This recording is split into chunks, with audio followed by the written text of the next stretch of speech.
Theatre presents Live from the Audience, where once a month we share what's going on in the Black theater world, along with conversations and words of wisdom from some of the leading Black theater professionals from Memphis, Tennessee, and across the nation.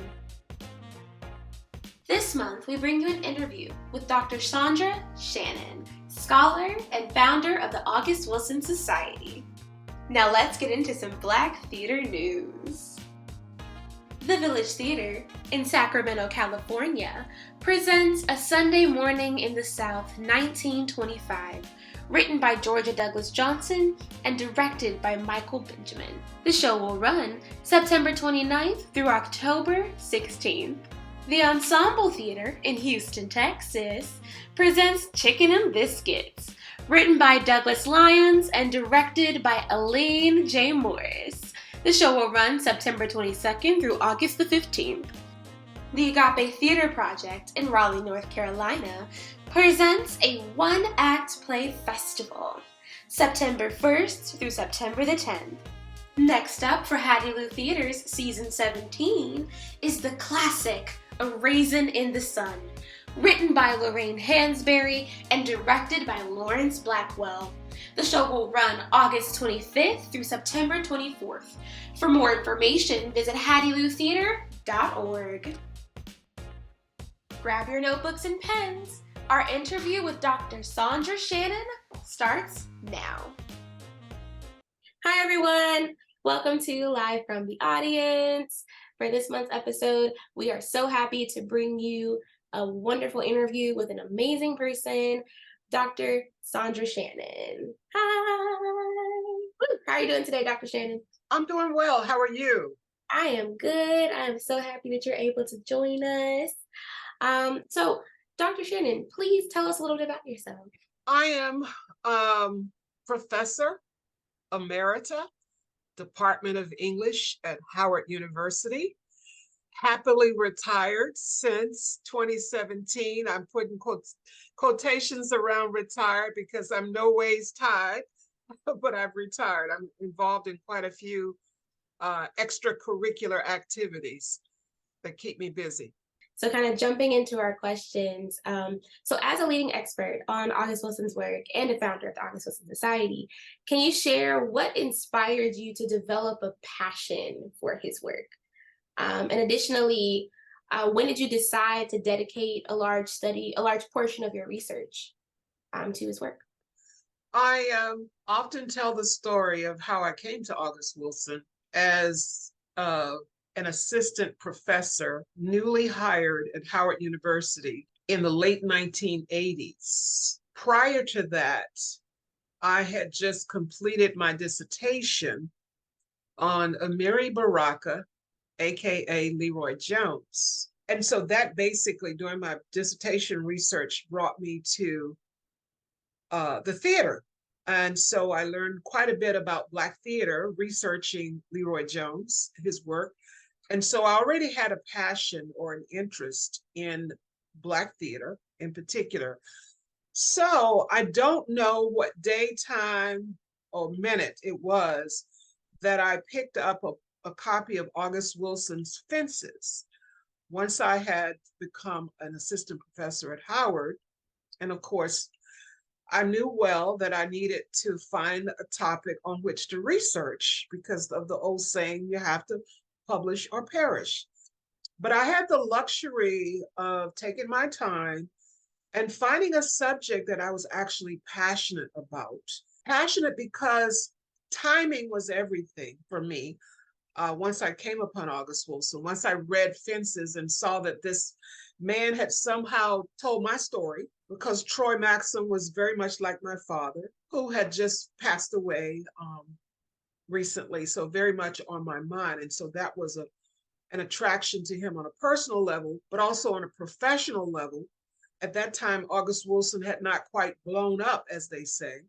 He was known well on the Great White Way and Broadway and in several regional theaters across the country, at Yale, of course, that had begun to perform his plays. but he wasn't all that well known in the circles that I traveled often, and that was in academia. And he wasn't really that much studied in the classroom.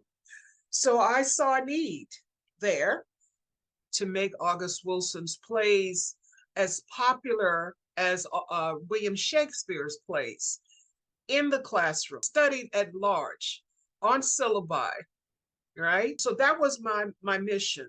But I knew that as a scholar, I wanted to bring my skills to bear in that regard, realizing that with each publication, I was raising the profile, not so much of me, of course, I went along with it, but August Wilson, making people realize that this playwright is serious enough to garner critical attention. And that time when I started working on August's plays, he had not finished the cycle as he did in 2005. He had written up to Two Trains Running. And so I published my first peer-reviewed article on Ma Rainey's Black Bottom, called The Long Wait, Ma Rainey's Black Bottom, published subsequent works on August Wilson. I tell anybody that August Wilson assisted me in getting tenure at Howard University, again, because of timing, largely because of timing, the trajectory of his career, I guess alongside mine, that somehow I got swept up into August Wilson's ascension as America's major playwright. And so my professional career was very much inspired early on by August Wilson, his own trajectory as a playwright. So there, I tell this story longer. I'm not sure where to land the plane. You tell me, but there is much more to tell. No, that's beautiful, and I think it's an amazing focus. For sure. His works not only speak to the Black experience, but speak to so many of us in so many different ways. And so, what are some personal lessons that you have learned from August Wilson's work? I think the one that comes to mind immediately was the interview. And I did have an opportunity to interview August Wilson. August Wilson knew me on a personal level. We had a good relationship. I know that's not a good thing. Usually the critic there should be a distance between the subject and the critic. So I had to sometimes feign objectivity for a playwright that I actually admired. But in one of our conversations, one of my interviews with him, he said, when you sit down to write, you don't have to have everything in your head at one time. It seems simple enough at the time, but when I was faced with trying to meet deadlines and write the book, just a little bit of pressure. It's a process of discovery. I think the wisdom that he shared with me about writing as an act, a process of discovery. You don't have it all in your head when you sit down to write. It's walking down the landscape of the self. He said that often, the word landscape. And to some extent, it's autobiographical. It has to be autobiographical. So writing is a form of self-discovery. Even writing for publications, scholarly writings, I still think is a form of self-discovery. I totally agree. So Dr. Shannon, thank you so much for joining us on this episode of Live from the Audience. If people want to learn more about August Wilson, the August Wilson Society, read one of your books or learn more about you, where should they go? Well, they can Google me. But yes, to learn more about the August Wilson Society, go to our website, www.augustwilsonsociety.org. Is it .org? Yeah. And I say this, I don't mean to ingest, but yeah, Google Dr. Sandra Shannon. What you'll find are the activities of the society. You find talks that I've given. You'll find my publications, etc. Wonderful. Thank you so much for joining us. You are so welcome. Okay. Thank you for inviting me. Yeah, of course. I was like, ooh, I'm getting fed here today. Thank you so much. And thank you all for watching and listening. And so, yeah, we'll see y'all later. Bye.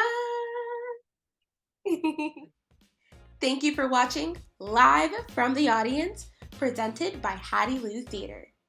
To learn more about Hattiloo, its mission, ticket purchases, or how to get involved, visit www.hattiloo.org. Don't forget to like, share, and comment on this video.